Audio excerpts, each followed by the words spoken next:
Lorsque le programme phare s'est présenté auprès du conseiller technique de monsieur le recteur, ça a évidemment attiré toute son attention. Ensuite, comme il fallait le mettre en œuvre avec un département, j'ai été moi-même sollicitée pour pouvoir faire vivre ce partenariat. Les responsables du programme phare sont aujourd'hui en correspondance très régulière avec moi-même et avec l'ensemble de l'équipe des enseignants référents de la scolarisation des enfants en situation de handicap. Ils les ont rencontrés une première fois pour leur exposer les objectifs de ce programme et ils les rencontrent aujourd'hui régulièrement par rapport aux besoins des enfants scolarisés sur ce département, enfants en situation de handicap, pour pouvoir cibler quel public d'élèves pourrait bénéficier du programme phare.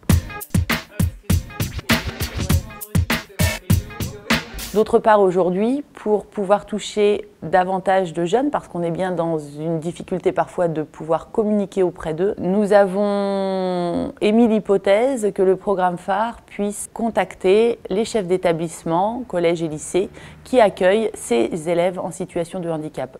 L'objectif était bien pour ces jeunes de leur permettre d'anticiper le plus possible leur formation universitaire et de la préparer au regard des besoins individuels qui sont les leurs.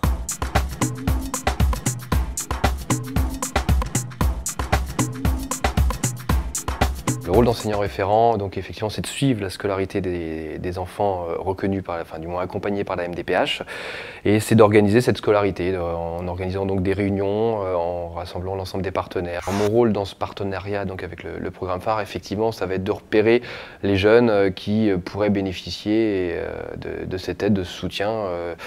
Donc c'est des jeunes de 3e jusqu'à la terminale. Voilà, qui ont besoin peut-être de se retrouver en dehors d'un milieu un petit peu ordinaire et avec d'autres jeunes qui ont d'autres difficultés pour se rendre compte qu'ils ne sont pas seuls et que malgré ces difficultés, chacun avance à sa manière et voilà, il peut passer les étapes d'une scolarité ordinaire.